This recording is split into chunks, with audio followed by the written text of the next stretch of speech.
Bismillahirrahmanirrahim. Assalamu alaikum, my dear YouTube family. Today we are going to cover models in English grammar. Modal verb क्या होते हैं? आपको यहाँ screen पे भी नज़र आ रहा है कि एक ही मानी से बहुत सारे लफ्ज़ हैं। अगर हम इनको देखें तो आपको नज़र आएगा कि देखें सकना, कैन का मतलब भी सकता, मे का मतलब भी सकता, शुड का मतलब चाहिए, मस्ट का मतलब भी चाहिए, और इधर अगर आप देखें तो ऑट का मतलब भी चाहिए होता है, वुड का मतलब भी होता है गा, यानी कोई आप काम करेंगे जाएंगे फ्यूचर की सेंस में, और विल का मतलब भी गा है। लेकिन इन सब में क्या डिफरेंस है? यानी अगर हमने शुड कहाँ पर लगाना है, इसका मतलब भी चाहिए है, you should go there, you must go there, दोनों का मतलब चाहिए है। लेकिन इनको किस सेंस में यूज़ करते हैं? कैन और कुड में क्या डिफरेंस है? मे और माइट में क्या डिफरेंस है? ऑट कहाँ पे इस्तेमाल होता है? विल का मतलब भी गा है कि I would go to Lahore, I will go to Lahore, दोनों में क्या डिफरेंस है? दोनों का मतलब यही है कि मैं लाहौर जाऊंगा। तो आइए इन डिफरेंसेस को समझते हैं। Now we are going to learn modal verbs in English grammar. तो चले आए जी, स्टार्ट करते हैं। आपसे रिक्वेस्ट है कि चैनल को सब्सक्राइब कर दें, वीडियो को लाइक कर दें, ताकि आपको जो है वो आने वाले नोटिफिकेशन मिलते रहें और आप हमारी वीडियो से इसी तरह सीखते रहें। हाँ जी, अगर हम कैन की बात करें, टोटल हमारे पास 8 मॉडल वर्ब्स हैं जिनको हम आज कवर कर रहे हैं। कैन का मतलब होता है किसी काम को कर सकना, सकता की सेंस में हम इसको यूज करते हैं। जैसे अगर मैं आपसे कहूँ कि कैन यू जंप, आप जंप कर सकते हैं, तो ये आपकी एबिलिटी को शो कर रहा है कि कोई काम आप कर सकते हैं। अगर मैं आपको कहूँ कैन यू फ्लाई, तो यकीनन आप ये कहेंगे कि आप नहीं उड़ सकते। मुझे नहीं लगता कि कोई स्टूडेंट है ऐसा इस क्लास में जो उड़ सकता है। ठीक है, आप बोलेंगे आई कैनॉट फ्लाई। ठीक है, अच्छा जी, क्या आप ये सवाल कर सकते हैं? कैन यू सॉल्व दिस सम? ठीक है, तो यहाँ पर कैन यू आना चाहिए था, can you solve this sum. Okay जी, we can start a new business, हम एक नया बिजनेस शुरू कर सकते हैं।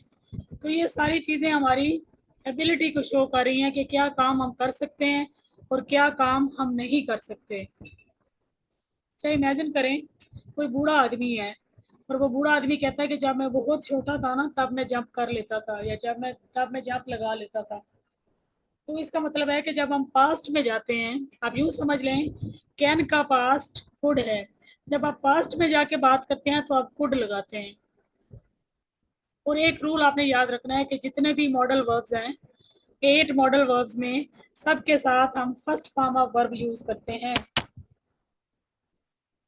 First form of verb use करते हैं, यानी आप कैन के साथ भी फर्स्ट फॉर्म ऑफ वर्ब लगाएंगे, कुड के साथ भी फर्स्ट फॉर्म ऑफ वर्ब लगाएंगे, और बाकी जितने भी मॉडल्स हैं उनके साथ फर्स्ट फॉर्म ऑफ वर्ब हम इस्तेमाल करेंगे।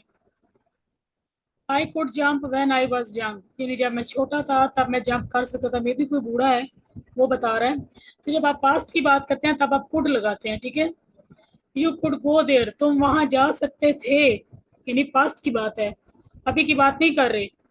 अभी अगर प्रेजेंट होता तो हम कहते हैं यू कैन गो देयर, तुम वहां जा सकते हो। लेकिन ये पास्ट है तो हम बोलेंगे यू कुड गो देयर। मैं पास्ट में सवाल हल कर सकता था, आई कुड सॉल्व दिस सम, मैं ये सवाल हल कर सकता था, यानी ये पास्ट है। एक और चीज, कुड यू प्लीज, ये 3 लफ्ज हैं, बिगनर्स को जरा मुश्किल लगते हैं लेकिन बहुत आसान है। सिर्फ इनको आप बार बार प्रैक्टिस करें बोलने की, बड़े प्यार से बड़े स्टाइल से, कुड यू प्लीज। जब आप हमने उर्दू में हम क्या हिंदी में हम कहते हैं बराए मेहरबानी, या मेहरबानी करके आप ये मेरा काम कर देंगे। तो जब एक पोलाइट वे में आप कोई बात करना चाहते हैं तो आप उसके लिए इस्तेमाल करते हैं कुड यू प्लीज। गुड का इस्तेमाल भी होता है, डब्ल्यू से जो गुड होता है, और कुड का इस्तेमाल भी हम करते हैं। तो कुड यू प्लीज का इस्तेमाल कब होता है? पोलाइट रिक्वेस्ट के लिए। Could you please open the door, क्या बराए मेहरबानी कृपा करके आप दरवाज़ा खोल देंगे। Could you please lift this bag, क्या आप बराए मेहरबानी मेरा ये बैग उठा लेंगे। यानी आप रिक्वेस्ट कर रहे हैं, आप बड़े प्यार से बड़े अदब से बात कर रहे हैं। Could you please keep quiet, बराए मेहरबानी क्या आप चुप हो जाएंगे। तो ये थे हमारे कैन और कुड का इस्तेमाल। दोनों का मतलब है सकता, लेकिन एक सकता प्रेजेंट में है और एक सकता पास्ट में है। मैं जंप कर सकता हूँ, मैं जंप कर सकता था। So this is the main difference between can and could.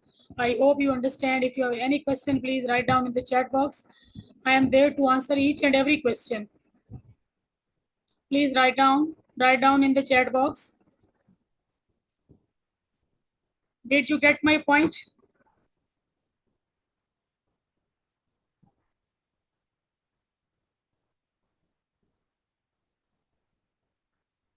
Okay, clear है. Good.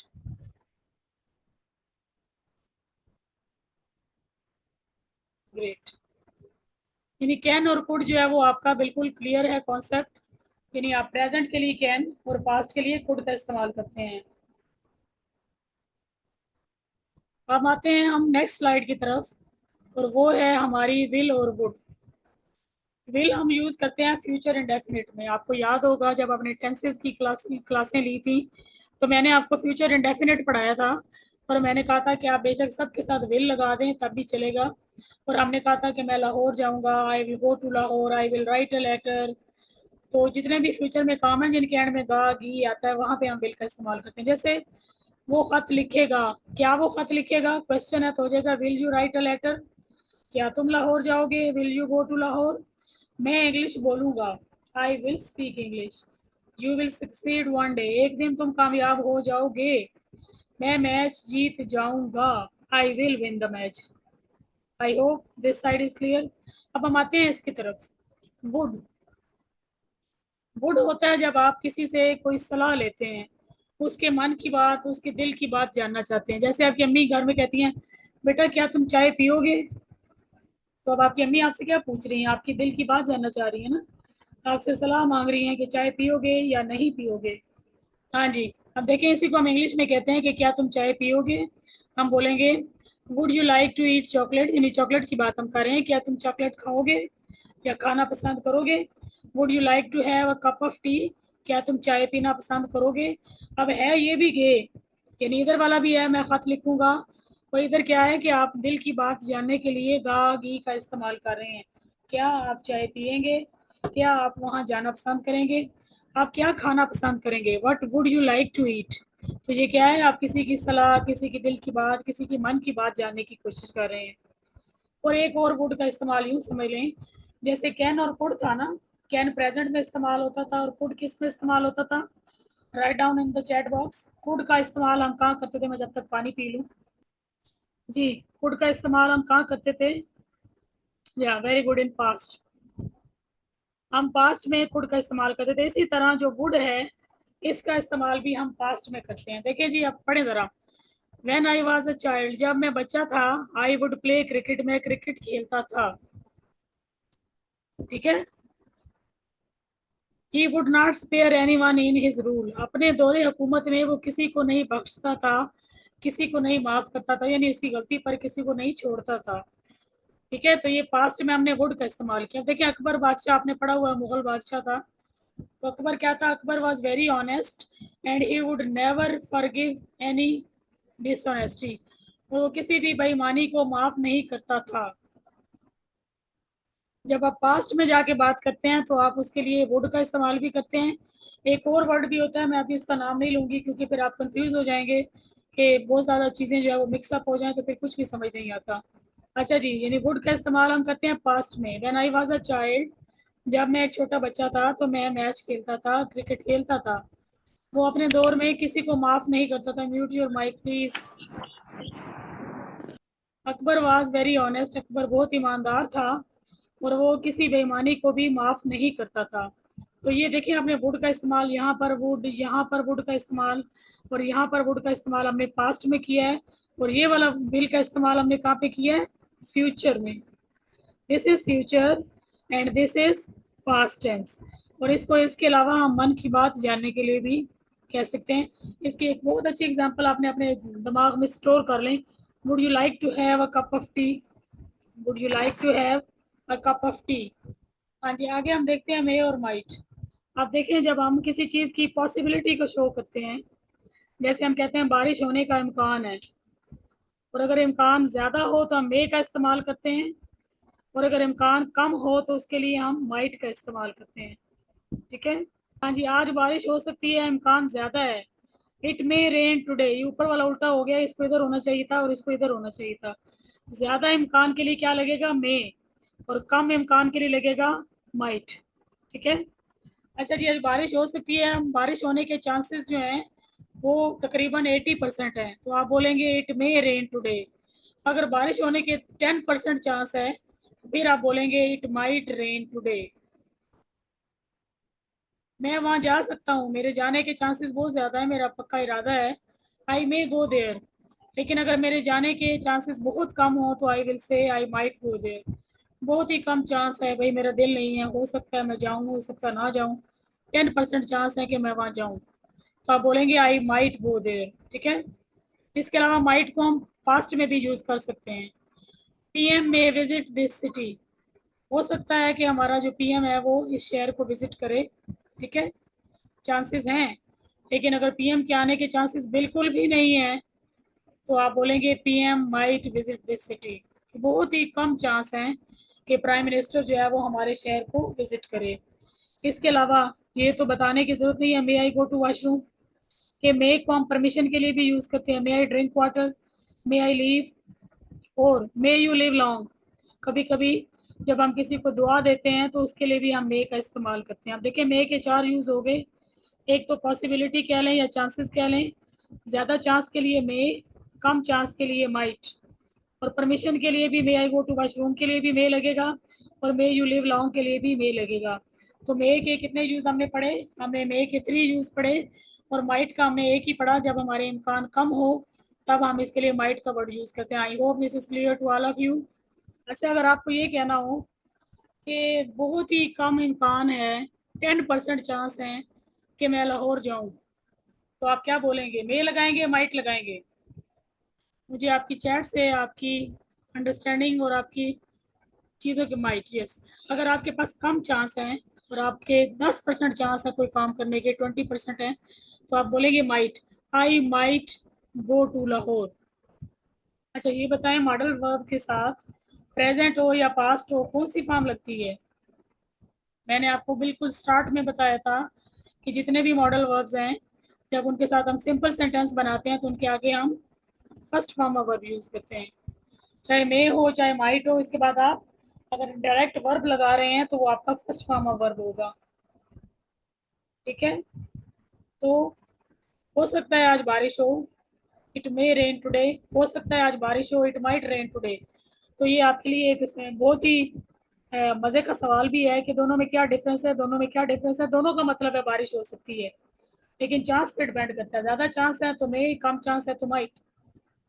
अगर आपके ज्यादा चांस है लाहौर जाने के तो आप बोलेंगे आई मे गो टू लाहौर। और अगर आपको घर से इजाजत नहीं मिल रही और बिल्कुल ही कम चांसेस हैं, then you will say I might go to Lahore. Okay ji, अब हम आ जाते हैं शुड और मस्ट। शुड और मस्ट दोनों का एक ही मतलब है, दोनों का एक ही मतलब है, चाहिए। शुड का मतलब भी चाहिए, मस्ट का मतलब भी चाहिए। लेकिन दोनों में क्या फ़र्क है? अगर मैं आपको कहूँ you should respect your teacher, तो इसकी इंग्लिश क्या, उर्दू क्या होगी? इसकी उर्दू होगी कि तुम्हें अपने टीचर की इज्जत करनी चाहिए। और अगर मैं कहूँ you must respect your teacher, तो इसकी क्या मतलब होगा? इसका मतलब भी यही है कि तुम्हें अपने टीचर की इज्जत करनी चाहिए। लेकिन दोनों में डिफरेंस क्या है? डिफरेंस क्या है? जब हम कोई काम लाजमी करने को कहते हैं, लाजमी लाजमी लाजमी, हर हाल में, हर सूरत में, एट एनी कंडीशन, तो फिर हम मस्ट का इस्तेमाल करते हैं। देखिए, मैं अगर आपको कहती हूँ ना हल्का फुल्का सा, हाँ तुम्हें अपने टीचर की इज्जत करनी चाहिए, एक हल्की सी नसीहत है, you should respect your teacher. लेकिन अगर मैं आपको कहती हूँ you must respect your teacher, it means कि मैं आपको बड़ा फोर्सफुली ये कह रही हूँ, बड़ा जोर लगा के कह रही हूँ कि आपको लाजमी लाजमी अपने टीचर की इज्जत करनी चाहिए। यू शुड गो टू सी हर, तुम्हें उसे देखने जाना चाहिए, तुम्हें उससे मिलने के लिए जाना चाहिए। अब आ गया यू मस्ट गो टू सी हर, तुम्हें उसे लाजमी, तुम्हें हर हाल में उसे मिलना चाहिए। ठीक है। आई शुड लीव, मुझे जाना चाहिए। और अगर आपने ये कहना कि तुम्हें हर हाल में यहाँ से निकल जाना चाहिए, लाजमी निकलो यहाँ से, तो आप बोलेंगे आई मस्ट लीव, मुझे लाजमी यहाँ से चले जाना चाहिए। डिपेंडिंग अपॉन द सिचुएशन, हमें उसकी मदद करनी चाहिए, उनकी, देम है ना, हमें उनकी मदद करनी चाहिए। वी मस्ट हेल्प देम, हमें लाजमी हर हाल में उनकी मदद करनी चाहिए, जो भी हो, जो भी हमारे हालात हैं, लेकिन हमें हर हाल में उनकी मदद करनी चाहिए। We must help them. You should keep quiet, आपको खामोश रहना चाहिए। ये बड़े प्यार से हल्की फुल्की सी नसीहत है। और ये जो इधर वाली है ये बड़ी सख्त नसीहत है, यू मस्ट कीप क्वाइट। तो इसमें ज़रा थोड़ी सी सख्ती है कि आपको हर हाल में खामोश रहना है। ठीक है जी। दिस इज हॉस्पिटल, ये हॉस्पिटल है। आई शुड फॉरगिव हिम, मुझे उसे माफ़ कर देना चाहिए। हल्का फुल्का अंदाज। आई मस्ट फॉरगिव हिम, मुझे उसे लाजमी हर हाल में माफ़ कर देना चाहिए। अब हम आ जाते हैं ऑट टू। ऑट का मतलब ये होता है चाहिए। देखिए, शुड का मतलब भी चाहिए, मस्ट का मतलब भी चाहिए, और ऑट टू का मतलब भी चाहिए। लेकिन ऑट टू हम वहां पर लगाते हैं जब हम कोई अच्छी अच्छी नेकी की बातें बताते हैं ना, तो उसके लिए हम ऑट टू लगाते हैं। ऑट टू में और शुड में कोई खास फर्क नहीं है। लेकिन जब हम थोड़े से अखलाकी बातें करते हैं ना, जैसे इस्लामी बातें करते हैं कि आपको सच बोलना चाहिए, आपको झूठ नहीं बोलना चाहिए, आपको ईमानदार होना चाहिए, और आपको बदबयानती नहीं करनी चाहिए, इस तरह की जब हमारी अखलाकी बातें होती हैं, तो उसमें ज़्यादा बेस्ट ऑप्शन है कि आप ऑट टू लगाएं। इसको क्या पढ़ेंगे? Ought. Ought to. You ought to obey your parents. अब देखिए, हम आपको अखलाकी तौर पे एक नसीहत कर रहे हैं कि आपको अपने वालिदैन का जो है वो इज्जत करनी चाहिए, ये आपका फर्ज बनता है। फर्ज के सेंस में बात कर रहे हैं। You ought to listen to your teacher, should के सेंस में ही है, लेकिन ज़रा इसमें थोड़ी सी आपकी जो है वो मॉरल वैल्यूज़ को ज़्यादा हम इम्पोर्टेंस दे रहे हैं। You ought to listen your teachers, you ought to respect your elders, you ought to help the poor. तो ये सारे हमारे अखलाकी फरीजे हैं जिनको हमें अदा करना चाहिए। दोबारा से फर्स्ट स्लाइड पर लेकर आती हूँ। अब आप देखें कि ये जो हमारे मॉडल वर्ब्स हैं, आपने देख लिए, क्या नाम है इनका? Modal verbs. और एक हमारा मेन वर्ब होता है, एक हमारा मॉडल वर्ब होता है, एक हमारे हेल्पिंग वर्ब होते हैं। तो मॉडल वर्ब में कैन का मतलब भी सकता और कुड का मतलब भी सकता। ये प्रेजेंट में यूज होता है, ये पास्ट में यूज होता है। मे होता है ज्यादा चांस के लिए, माइट होता है कम चांस के लिए। शुड का मतलब होता है चाहिए, और मस्ट का मतलब होता है लाजमी लाजमी लाजमी लाजमी चाहिए। और ऑट का मतलब होता है ऑट टू। इसका मतलब होता है आपको कोई अखलाकी काम, आपको कोई अच्छा और नेक काम लाजमी कर लेना चाहिए। तो वहां पे हम ऑट टू लगा देते हैं जब हम किसी अखलाकी फरीजे की बात करते हैं। वुड का मतलब होता है गा। विल का मतलब भी गा होता है। जब कोई हम पक्का काम करते हैं फ्यूचर में, तो हम उसके लिए गा विल का इस्तेमाल करते हैं। वुड का इस्तेमाल हम समटाइम मन की बात जानने के लिए भी करते हैं। Would you like to take a cup of tea, या आप बोलेंगे would you like to have a cup of T.